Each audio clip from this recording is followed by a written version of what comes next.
ourselves. So I think this answers a lot of questions concerning the jubilations of Manchester United, the cheetah for no, and this coming from the managers. One reality to the other. You mean tam the precopen fan bam fan bishim. See a back near Bay, Jumani, adapted to the system. So yes, one more signs of a manager that is doing well, but the reality is that picking one side to another side, and being able to transform these players to play like the sporting team in a competitive league like the Premier League. Every weekend you are meeting a tactically brilliant manager with an equally good side. With what study I say, talent ratio Premier League, a kati across, and gap no margin and so to say Portugal. So we wait for him. And near head the obetimi ababa his defensive setup United. We also look at the creativity in the team and the finishing Manchester United.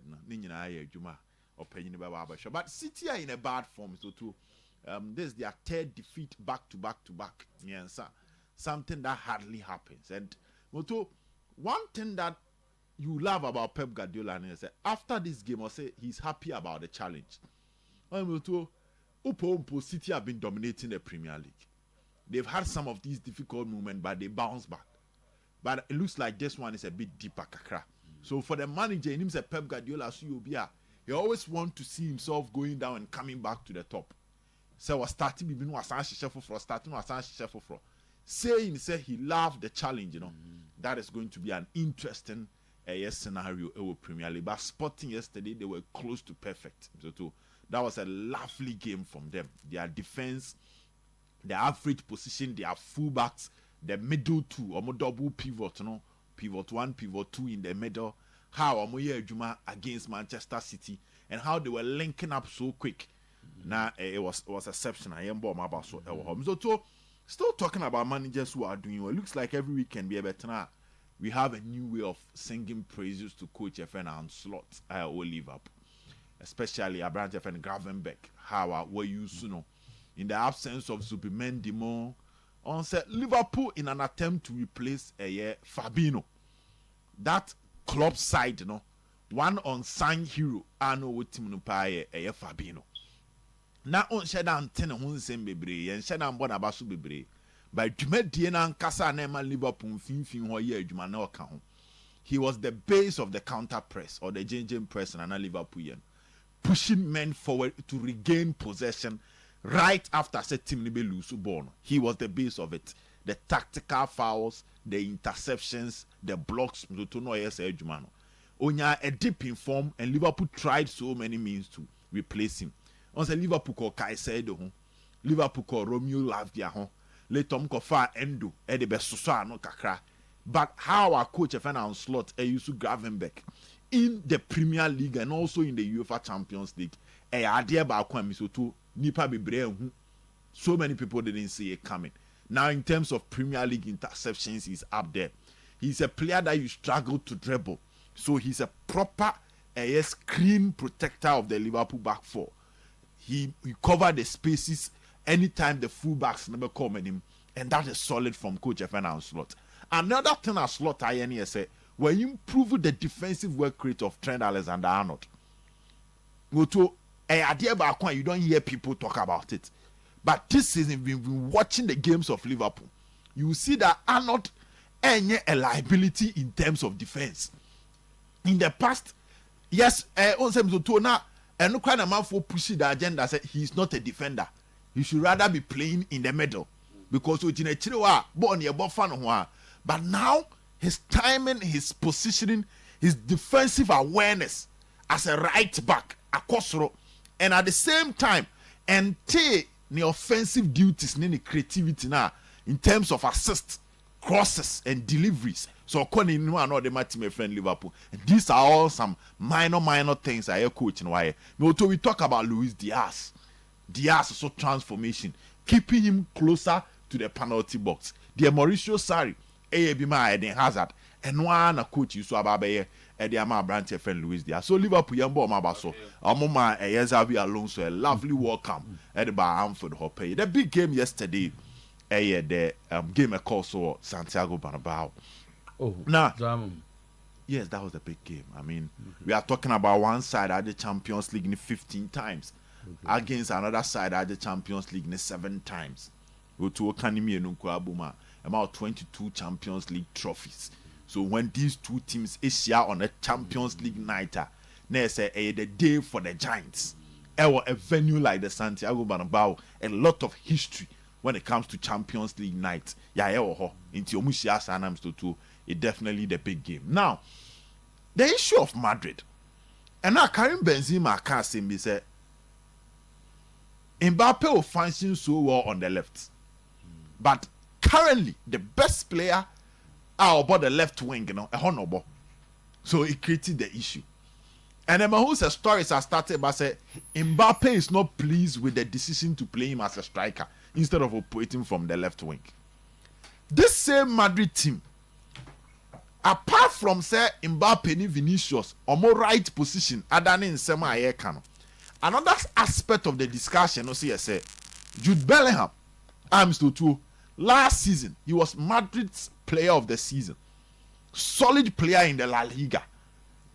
How I know say goals, now Jude Bellingham is also struggling to score.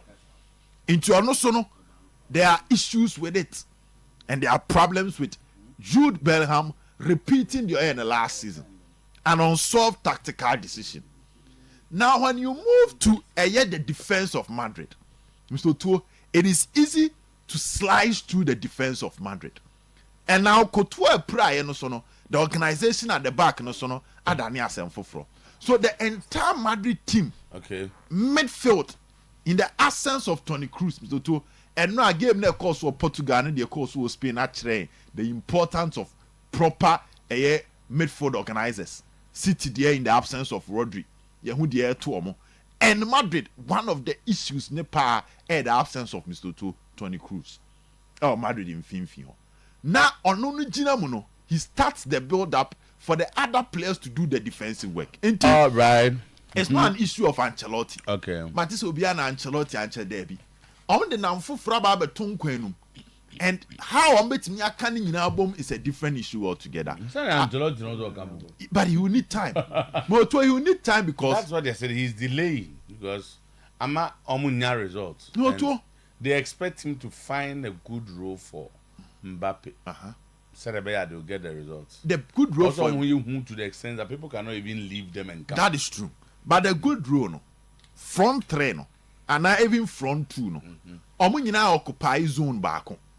There are different zones on the field. So people are suggesting, for instance, they can play a top two and accommodate them. No, one on the right, one on the left, but they are there because Omunyina will speed. No, and now game no here. Oh boy, 4-4-2 system. Even when you play a front two, this is something people are suggesting. A front two, one on the right, one on the left. None of them want to go to the left. When right and left. None of them want to go to the right, rather. Obia person call left.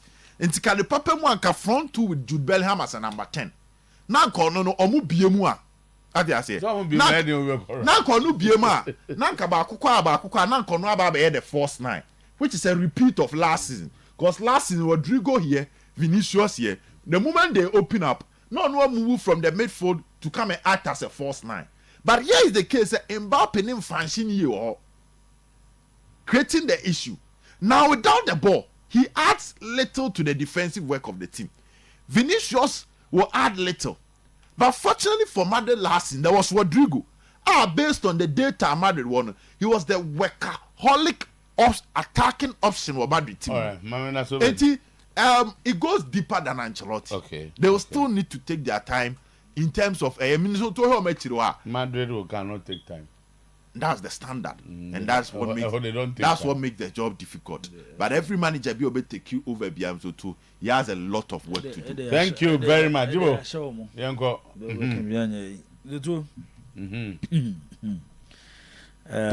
And I have good games and game be actually reason why the two ultimate doubt the new format of the Champions League. It might be different from the old format. Be different at them and say there are certain games I will share at this stage. Can just say be a Champions League go train quarter final, semi final, and akabu saa meetings no. But every Champions League week and a day, to at least ubenya one big game, one big fixture. To say the NY ball Real Madrid ni AC Milan, and then Wednesday, Arsenal ni Inter Milan. And the old Champions League format no, and time first had the way ma. Until every single Champions League week, Emma will game a wetty a Champions League match. Na enra games na ehwe no be ma boda ye bebusa busa nwoma kakra wo na ya hwe se ye betimi ayi ya no kakra Ruben Amorim ya ehwe na enra yi me de ahoachi na me sori se me hwe mo bon because me de esimla na nige ne ko nam timi ahwe na anadwo no ti ahomachi na me sori na me so ma me ko hwe Manchester coach na ne team ye ne team ye Sporting Lisbon ba Manchester for no afa ne ti se de omo ne kobo ball na enu ano ma me nko hwe ne nwoma kakra na se bisi ne nwoma oh but that is the truth. It's not fair That is the truth. Man you abobo nra enu abetina hai no me ka say man you abobo bacho man you supporters no person mu hu de omo coach ne de bre omo no mu and me nya sure say Zagito kan si si hwe ono wote Amorim hwe sa na me nkwa omo to na tofrim ni sisi no ba for man eti to players ni bad o Manchester supporters ni na enra Manchester supporters ni ekohwe Amorim we go go we and we United fan na say o coach a wo ball against Manchester City ma dominate Premier League no yes recently Omama the City of Manchester the other side the blue no they say dominate instead of the red no na sa nyoma we nyina ekoso a we United fan at least we go hese coach we ba dey no dey ba because me sure say aside Manchester wants to be in the top 4 no on be so multi city dominance so either they compete with them and also be change City enti ye ko hese Amorim be answer to Manchester problems na kai no game na hwe ne de kam to be ka say ane na se no ane de be enra game ne de obeka say ane na emom mzutu na emom asem bia ne se de sika no asem kan nyina no enyepe asem bia ne se de sika no ye hwe nwoma we minim mebisa wo enra hwe game no wo de na hu Amorim no Odemu say it's not easy to score against him. The defense is strong. And I also like the quick passing of his team. So almost chain transition. Very good, very good defense work. And as such the type of striker he will need. Or per striker is no more movement, you know. Create space and score. Very good coach with the no DNA, yeah. Made them I convince obey man you. Okay. More doubt no. Question say we say huni. And no away game no name to be a can about goal carriers the Swedish international. Who said the current is he the sporting director or the technical director? Dan Ashworth. Who said goal carriers free on a day a ton goal carriers from Brighton to Coventry City for £1 million. No peno. And quickly Mizoto all turn no the age of 21. At the age of 26, and they me sure say you will strike a beer on more top club. I'm saying top club based on league, you know, say the city. Not to say sports in your top club. Top clubs need chasing than go carriers. And the value of the player is 100 million euros. The value of the player is 100 million euros. Now your question in a game, the who you say, the Amorim aye go carriers. Obetimi the BI Holland now. One question they see bisa first one because a come far so far the Swedish striker and what it's in the baby I would do no and yet different from Hoyland there no that was one thing they have correct so about Manchester United no and the many years I keep to press Amorim by ebe real top form no ye busa say Amorim ebetime say ade na that is the first thing Bema board ade to sumienu okay say Adana United ede announcement ne ba bonten no and he started here discussing, and the discussion in was centered around one thing: the system I use at Sporting Lisbon. Any players in the Sporting Lisbon no domo boss our system no. Then Manchester United as a club, players no more no any system no because this is a coach. To BBN work, say the 3-4-3 system. The 3-4-3 system obo e club e friend say Sporting Lisbon no you too obese sanensa e Manchester United the same system and obebo Manchester United it's questions and you be say why am na Manchester United on be fit into the 3-4-3 system our born was Sporting Lisbon then no we game ni bia ade ba kwa hu ye ne say watch the wing backs no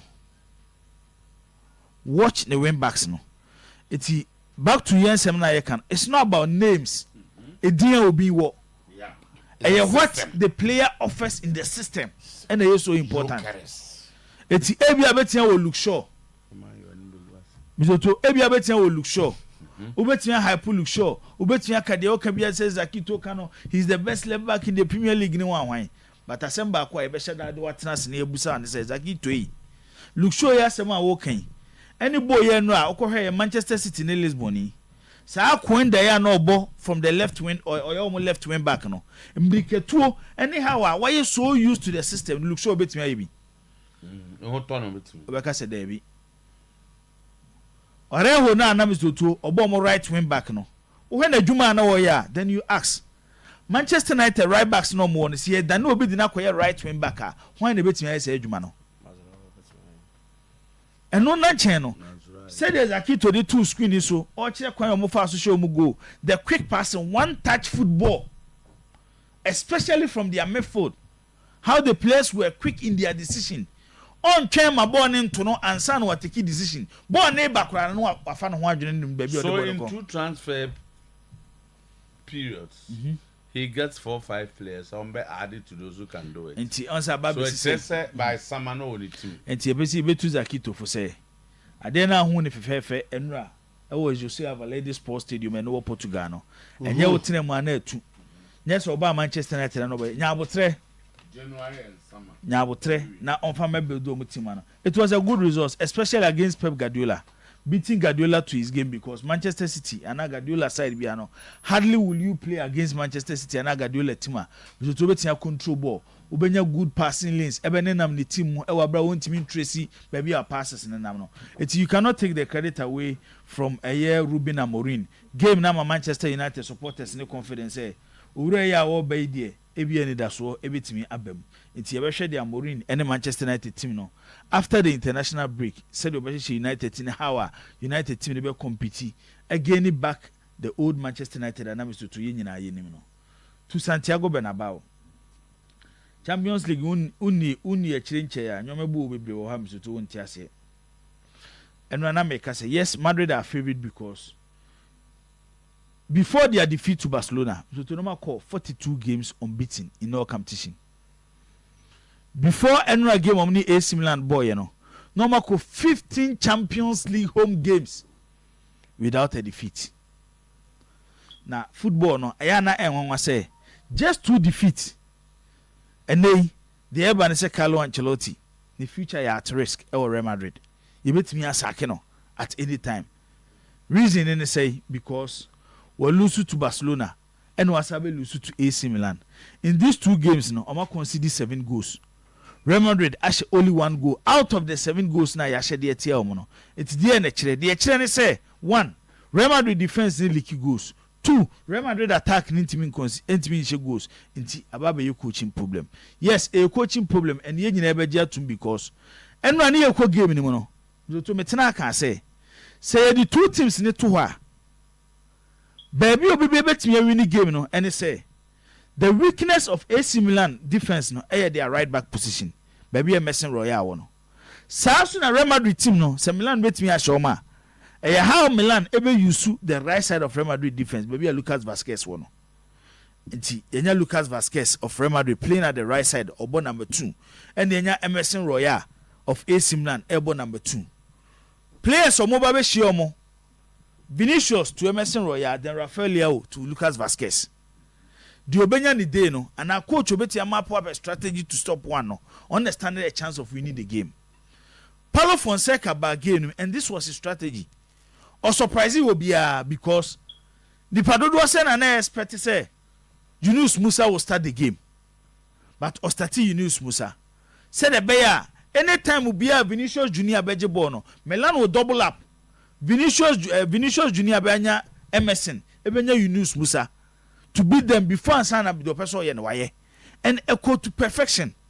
Real Madrid on the other side, they had Fede Valverde just in front of Lucas Vazquez. But Enra, Valverde and Timia Fasa support na Yunus Musa, Edema Emerson, Ama Lucas Vazquez. It exposed Real Madrid right side of defense no, and Rafael Leao took advantage of it. Eventually, Milan 3 goals or Mushe Yeni Nano, na Rafael Leao unsawum. It is a ocean your mom you know a year can once a year. Actually say, when it comes to coaching, Baku hui, a year Hojuma, Baku dear, when who ye, but went to me and Hojuma. The who ye Hojuma a Palo Fonseca, the who ya went to me and Hojuma, a coach of Carlo Ancelotti. The problem in Real Madrid, Mizutu, and say, and they are much easier playing against Real Madrid because Omuni Obia, you will feel his presence in the opponent in the 18-yard box.